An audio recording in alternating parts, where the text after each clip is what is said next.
Ya, halo, Horas semuanya. Eh, Akhir-akhir ini di kalangan Batak heboh tentang pernyataan saudara kita Asman Sinaga yang melarang kepada seluruh halak kita orang Batak menyanyikan lagu ciptaannya sendiri. Nah, terkait itu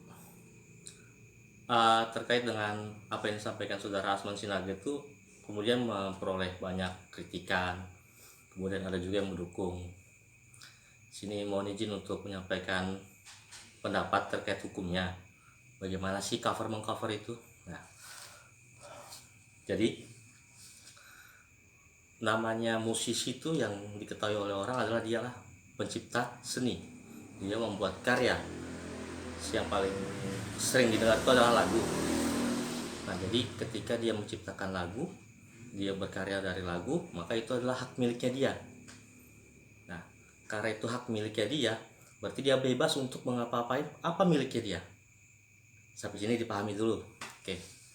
Nah, kemudian banyak yang kontra terhadap pendapatnya saudara Asman Sinaga yang mantan atau masih ya dari trio Alexis. Dia bilang, kenapa sih kok cuma cover aja tidak boleh? Nah, kenapa sih orang kita cuma have fun aja, senang-senang, cuma sekedar menghargai? Iya benar, dipersilakan semua orang. Misalnya mau cover itu sebenarnya tidak masalah. Silakan mau cover lagu siapa, tidak masalah. Dan kemudian sudah banyak yang mau cover, kemudian selanjutnya tidak ada notif atau notis atau keberatan dari yang pemilik lagu. Memang banyak yang begitu, pemilik lagu yang membiarkan saja. Tapi mungkin ini saya menganggap sebagai sebuah keresahan atau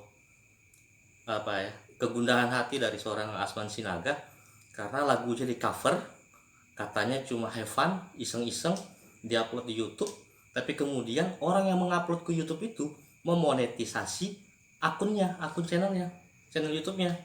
Nah, artinya itu bukan iseng-iseng.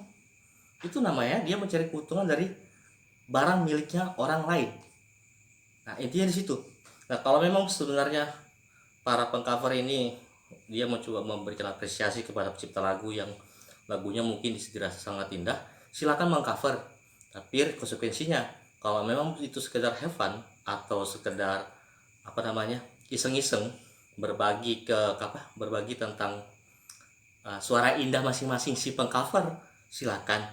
Ketika mendapatkan keuntungan dari YouTube, maka konsekuensinya dia harus berbagi dengan si pemilik. Nah, mungkin saja yang dirasakan oleh Asman Sinaga ini orang sudah mengcover lagu saya tanpa permisi atau setidak-tidaknya tanpa pemberitahuan kepada Asman Sinaga. Kemudian dia daftarkan, dia dimonetisasi di YouTube, kemudian mendapatkan keuntungan. Setelah mendapatkan keuntungan atau penghasilan dari YouTube itu karena telah mengcover atau ngambil video dari lagunya Asman Sinaga yang di cover, tidak ada ucapan terima kasih. Nah, saya pikir di kalangan kita orang Batak paham titik mana kita harus berterima kasih kepada orang. Nah, seperti itu. Saya pikir paham teman-teman kita orang Batak, saudara kita Batak semua tahu itu bagaimana cara berterima kasih. Namun tidak ada. Nah, mungkin inilah yang menjadi keberatan dari saudara Asman Sinaga. Makanya itu ketika makanya itu dia posting mohon untuk tidak mengcover lagunya, karena dia sudah merasa sakit hati karena itu nggak ada izin, nggak ada permisi, nggak ada pemberitahuan. Begitu dapat penghasilan dari YouTube karena mengcover kemudian dimonetisasi, tidak ada ucapan terima kasih. Minimal paling jelek terima kasih lah, nggak ada. Nah, jadi gitu konsekuensinya. Gini juga ada juga beberapa informasi mengenai lagu di cover itu, kalau nggak salah lagu Kamar 13 ya. Infonya beredar keberatan dari Asman Sinaga karena adanya lagu itu ya dinyanyikan dengan sembarangan di Lapo. Oke, benar, kita memberikan hiburan ke publik mengenai kesalahan menyanyi sehingga akhirnya viral ya. Itu satu sisi. Coba kalau bisa kita perhatikan dari lagunya yang Kamar 13, kalau nggak salah tuh yang ciptakan Jack Marpaung ya. Mungkin Jack Marpaung nggak keberatan ya, itu urusan dia.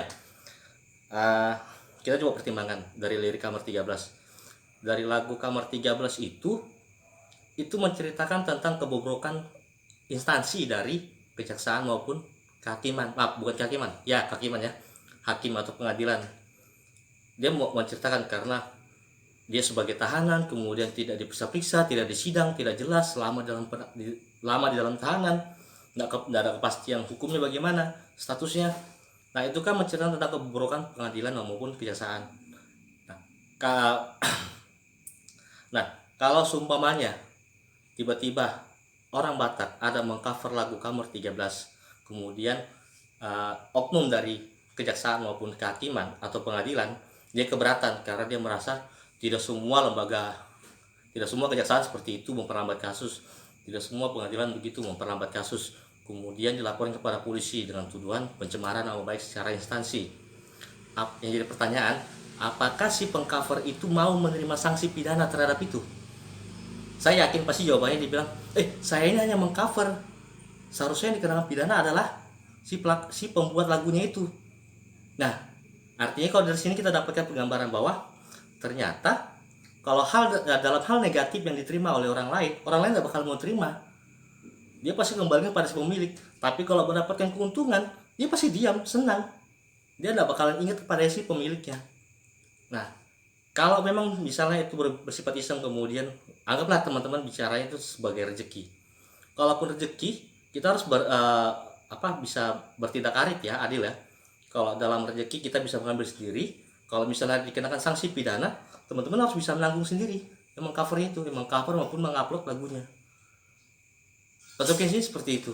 Jadi perlu diketahui, memang sekarang lagi lagi giat-giat lah orang-orang untuk mengupload lagu, musik, kegiatan apapun itu yang diharapkan ingin viral kemudian tembus ke standar monetisasi dalam YouTube.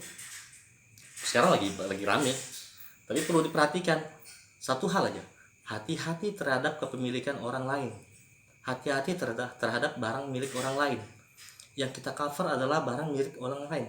Dia berkarya, dia bekerja dengan sungguh-sungguh hingga menghasilkan sebuah karya, yaitu lagu. Hati-hati terhadap itu. Kalaupun misalnya untuk iseng, silakan iseng, tapi konsekuensinya jangan monetisasi lagu tersebut. Itu kalau iseng. Kalau misalnya bilang iseng kemudian ngambil keuntungan dari itu, dapat penghasilan dari YouTube karena mengupload cover lagu, kan ini jadi bagaimana? Saya pikir sudah bisa memahami ya. Jadi silakan untuk mengcover, tapi minimal ada komunikasi. Silakan untuk mengcover tanpa ada komunikasi, tapi ketika mendapatkan penghasilan dari situ, bagikan kepada si pemilik lagu yang berhak. Jangan menggunakan barang orang lain hanya untuk keuntungan semata. Seperti itu. Kita coba hargai karya mereka, hargai dengan ini. Memang sih ada lagi satu pendapat bilang kita ini hanya sebatas untuk mempopulerkan budaya Batak, adat Batak melalui lagu Batak. Silakan, tidak apa-apa. Tapi jangan monetisasi uangnya, jangan ambil penghasilan atau keuntungan dari itu. Itu bukan mempopulerkan namanya, cari keuntungan dengan dalil mempopulerkan. Ya, sekira itu. Semoga kita orang Batak paham bahwa memang benar kita mencintai budaya kita, adat kita, tapi jangan sampai mengganggu hak milik orang lain. Kalaupun kita menggunakan, gunakanlah dengan secara bertanggung jawab. Kalaupun misalnya ditaruh di YouTube, silakan, tapi ingat berbagi penghasilan dengan si pencipta sebagai bentuk apresiasi kita. Seperti itu. Kalau mau cover silakan aja. Memang banyak pencipta lagu yang kemudian lagu ini di cover tidak merasa keberatan. Ada, itu hak. Jadi istilah keberatan itu hak. Apa yang dilakukan oleh Asman Sinaga itu adalah haknya dia. Terserah dia, itu barang milik dia. Ketika dia merasa biarin aja lah, paling orang-orang cuma hiburan, aku tidak masalah seperti itu, biarin aja. Tidak apa-apa, itu terserah. Tapi ketika misalnya Asman Sinaga keberatan, itu haknya dia juga. Karena dia ingin karyanya dihargai dengan sungguh-sungguh oleh orang lain. Boleh menikmati karyanya tapi dipergunakan dengan sungguh-sungguh. Seperti itu. Kalau memang sekarang banyak beredar artis-artis cover, silakan. Tapi yang saya pahami, namanya musisi, dia tidak hanya berkarya secara sepenggal. Yang pasti musisi dia berani menciptakan lagu. Dia mampu menciptakan lagu. Nah, buat para pengcover, Saya pikir ini buat tantangan ya, buat pengcover ya, bukan merendahkan, tapi saya tetap akui dan salut dengan suara indahnya, suara emasnya. Tapi kalau memang mau disebut sebagai musisi, silakan ciptakan lagu, kemudian daftarkan, dan silakan ambil keuntungan dari situ. Ya, kira-kira gini ya, masalah mengcover. Saya setuju dengan sikapnya Asman Sinaga untuk menyatakan keberatannya terhadap orang yang mengupload lagunya atau mengcover lagunya.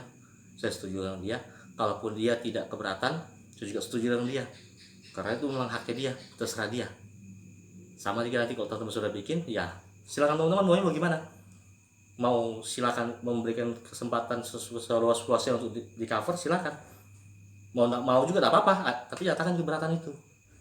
Nah, semoga informasi ini bisa mendapatkan pencerahannya.